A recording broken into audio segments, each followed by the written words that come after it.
In this video, we're going to hear from the wizard of investing himself, Mr. Warren Buffett.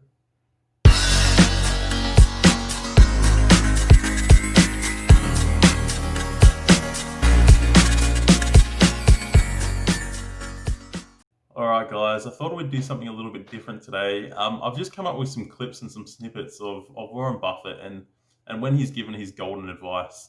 I've put them all together for you guys so you don't have to go looking at different little clips and things all over the internet. And I hope you get a bit of value out of this, because I certainly have over the years. Warren Buffett is the wizard of investing, and any advice he gives, you should hang on to it like it's a giant gold nugget. So have a listen, let us know what you think. Cheers, guys. This is something that goes with your philosophy today. Get out of cash and get into assets, because we don't know what's going to happen to the dollar. Well, cash is always a bad investment. Yes. I mean, when people said cash is king a year ago, I mean, that's crazy. I mean, cash wasn't producing anything, and it was sure to go down in value over time. On the other hand, you always want to be sure you have enough. I mean, it's like oxygen. You want to be sure it's around, but you don't need to have excessive amounts of it around. And cash, we will always have enough cash around. But anytime we have surplus cash around, I'm unhappy. I mean, I would much rather have good businesses than cash.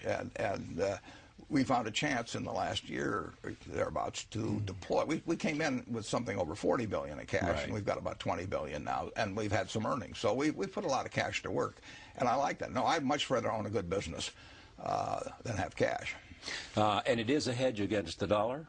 Well, you can say all assets are a hedge against the dollar. I mean, all you know is that the dollar is going to be worth less 10, 20, 30 years from now.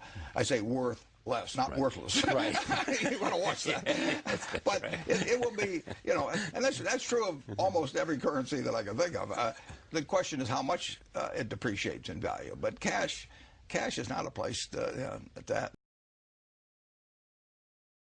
So you could have a cube, if you owned all the gold in the world, you could have a cube that would be 67 or 68 feet on a side. And you could get a ladder and you could climb up on top of it and you could say, I'm sitting on top of the world and think you're king of the world. You could, you could fondle it, you could polish it, you could do all these things with it, stare at it. But it isn't going to do anything.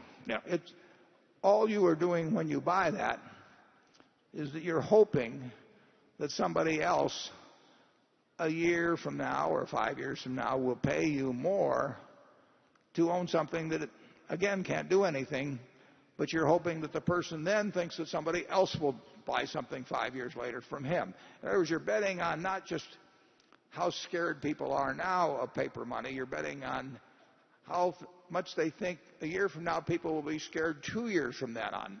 The third category of asset is something that you value based on its what it will produce, what it will deliver. You buy a farm because you expect a certain amount of corn or soybeans or cotton or whatever it may be to come your way every year. And you decide how much you pay based on how much you think the asset itself will deliver over time. And those are the assets that appeal to me and Charlie. Now, there's some logical follow-on to that. If you buy that farm and you really think about how many bushels of corn, how many bushels of soybeans will it produce, how much do I have to pay the tenant farmer, how much do I have to pay in taxes and so on, you can make a rational calculation. And the success of that investment will be determined in your own mind by whether it meets your expectations as to what it delivers. Logically, you should not care whether you get a quote on that farm a day later or a week later or a month later or a year later. We feel the same way about businesses. When we buy ISCAR or we buy Lubrizol or whatever, we don't run around getting a quote on it every week and say, is it up or down or anything like that. We look to the business. We feel the same way about securities. When we buy a marketable security, we don't care if the stock exchange closes for a few years. So when we look at Berkshire, we are looking at what we think can be delivered from the productive assets that we own and how we can utilize that capital in acquiring more productive assets. defining your circle of competence is the most important aspect of investing. It's not how important, how large your circle is. You don't have to be an expert on everything. But knowing where the perimeter of that circle of what you know and what you don't know is, and staying inside of it, is all important. Tom Watson Sr., who started IBM, said in his book, he said, "I'm no genius," he said, "but I'm smart in spots, and I stay around those spots." And, you know, that is the key. So if I understand a few things, and I stick in that arena, I'll do okay. And if I don't understand something, but I get all excited about it because my neighbors are talking about it, and the stocks are going up and everything, I start fooling around someplace else, eventually I'll get creamed, and I should.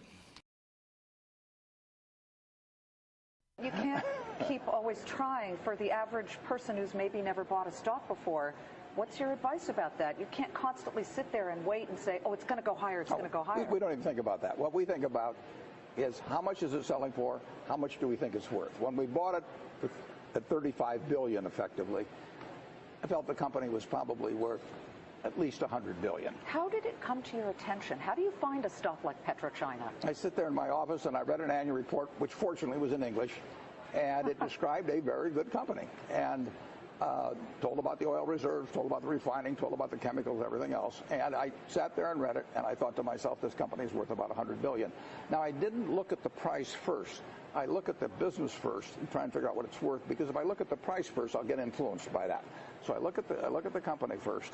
I try to value it, and then I look at the price, and if the price is way less than what I've just valued it at, I'm going to buy it. Omission is way bigger than commission. There's big opportunities in life have to be seized. We don't do very many things, but when we get the chance to do something that's right and big, we've got to do it.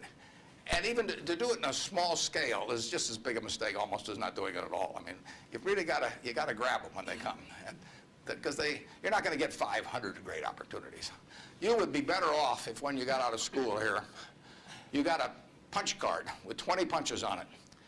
And every financial decision you made, you used up a punch. You'd get very rich because you'd think through very hard each one. I mean, you went to a cocktail party and somebody talked about a company you didn't even understand what they did or couldn't pronounce the name, but they'd made some money last week and another one like it. You wouldn't buy it if you only had 20 punches on that card. There's a temptation to dabble, particularly during bull markets. In stocks, it's so easy. You know, it's easier now than ever because you can do it online. You know, just you click it in and maybe it goes up a point and you get excited about that and you buy another one the next day and so on. You can't make any money over time doing that. But if you had a punch card with only 20 punches, you weren't going to get another one in the rest of your life, you would think a long time before every investment decision. And you would make good ones and you'd make big ones. And you probably wouldn't even use all 20 punches in your lifetime, but you wouldn't need to. The best boat you can have is your own talent. You know, I mean, they can't take it away from you. Inflation can't take it from you. Right. Taxes can't take it from you. So, when I talk to students, I see these students and I tell them, you know, you're $1 million asset. I would pay you $100,000 to the MBAs for 10% of the earnings for the rest of your life. So that makes you $1 million asset. Now, if you can do something to increase that value 50%, if you can learn to communicate better verbally or in written form, and you become 50% more, that's $500,000 just by improving yourself. I mean, nobody can take that away from you. And so I urge everybody, you know, I talk to them in high school about this and colleges, just develop the habits. You've got the brain power, you've got the energy, but develop the habits of success and look around you at the people that you admire, you know, and list what makes you admire them compared to somebody else that looks equally strong or equally talented. And those are things that you can do. I mean, just write them down. And you know, people like people that they like them if they're humorous, if they're friendly, if they give credit to the other fellow. I mean, and they don't like them if they're stingy, you know, or they overstate and overpromise and all those sort of things. Well, that's a decision you make. So I encourage everybody to build your own moat around yourself. Henry Ford, as you may know, failed twice before he started the Ford Motor Company in 1903. I mean, the test isn't whether you get the greatest business idea in the world the first time out. The test is whether you keep learning as you go along what your strengths are and what you can do for your customers, what you can bring especially to the party.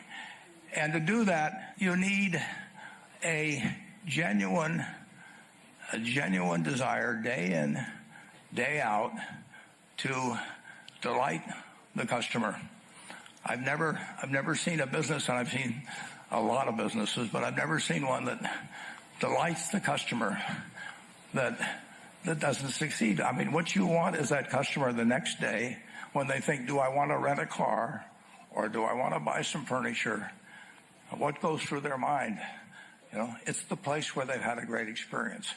I don't know what I paid for this tie. Actually, probably if somebody gave it to me, but for the purposes of this speech, I will say I have no idea. But or the shirt I'm wearing, or this, but I do know. I will remember how I was treated when I bought it. I mean, you long forget about the price, but you never forget whether you had a good experience or a poor experience with the purchase experience. All right, so I hope you guys enjoyed that today. If you think you got any value out of that, please do us a massive favor. Hit the like button, hit the subscribe button, and we'll see you guys next time. Thanks, guys. Bye.